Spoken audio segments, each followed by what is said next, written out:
ମଥୁରା ନଗରୀରେ ପ୍ରବଳ ପ୍ରତାପୀ କଂସଙ୍କ ଅତ୍ୟାଚାରରେ ମଥୁରାବାସୀ ଥରହର ହୋଇପଡ଼ିଛନ୍ତି। ସେପଟେ କାରାଗାରରେ ଭଗବାନ ଶ୍ରୀକୃଷ୍ଣ ଜନ୍ମ ନେଇଛନ୍ତି। ଅନ୍ୟପକ୍ଷରେ ମହାରାଜାଙ୍କ ମନୋରଞ୍ଜନ ପାଇଁ ଲୋକମଣ୍ଡପ ପଡ଼ିଆରେ ଉଦ୍ଘାଟିତ ହୋଇଛି ରଙ୍ଗମହଲ। ହଁ ଆଜ୍ଞା, ଧନୁଯାତ୍ରା ଦ୍ୱିତୀୟ ଦିବସରେ ଏହିସବୁ ଘଟଣା ଘଟିଛି। ଧନୁଯାତ୍ରା ମହୋତ୍ସବ ସମିତିର ଅଧ୍ୟକ୍ଷ ତଥା ବରଗଡ଼ ଜିଲ୍ଲାପାଳ ମନୀଷା ବାନାର୍ଜୀ ମୁଖ୍ୟ ଅତିଥି ଭାବେ ଯୋଗଦାନ କରି ରଙ୍ଗମହଲ ଉଦ୍ଘାଟନ କରିଛନ୍ତି।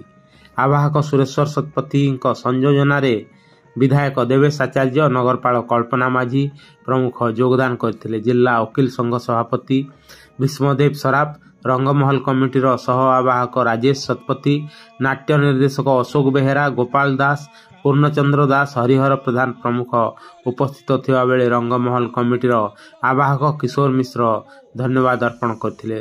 ଅନ୍ୟପଟେ ରାଜ ଦରବାରରେ ଦୁର୍ମିଳାସୁର ନିଜକୁ କଂସଙ୍କ ପିତା ବୋଲି ପ୍ରବେଶ କରିବା ପରେ ମହାରାଜା କଂସ ଦୁର୍ମିଳାସୁରକୁ ବଧ କରି ନିଜର ସୁରକ୍ଷା ପାଇଁ ମଲ୍ଲଯୋଦ୍ଧା ଚାଣୁର ଓ ମୁଷ୍ଟିକକୁ ଆହ୍ୱାନ ଦେଇଛନ୍ତି। ପ୍ରବଳ ପ୍ରତାପୀ କଂସ ନିଜର ଅନ୍ତରରେ ଥିବା ମୃତ୍ୟୁ ପ୍ରତି ଭୟ କଂସାସୁରକୁ କରିଦେଇଛି ଉନ୍ମାଦ ଏବଂ ସେଥିରୁ ମୁକୁଳିବା ପାଇଁ ସ୍ୱୟଂ ମଥୁରାଧିପତି ସୁରାରେ ମତୁଆଲା ହୋଇ ନୃତ୍ୟ ଗୀତର ଆଦେଶ ଦେଇଛନ୍ତି। ମଥୁରାପୁରୀରୁ ସତ୍ୟ ପ୍ରଧାନଙ୍କ ରିପୋର୍ଟ। ଉପସ୍ଥାପନା ବୀରେନ୍ଦ୍ର କୁମାର ପାଣିଗ୍ରାହୀ, ଜନମୁଖ ନ୍ୟୁଜ।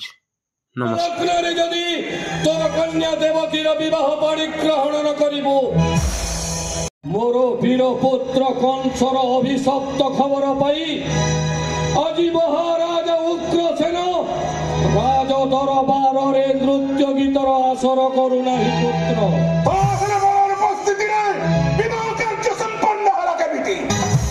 ପ୍ରଥମେ କ୍ରୋଧକୁ ସମ୍ହରଣ କର ପୁତ୍ର, ସକଳ ବୃତ୍ତାନ୍ତ କହିବି ତୋହରି।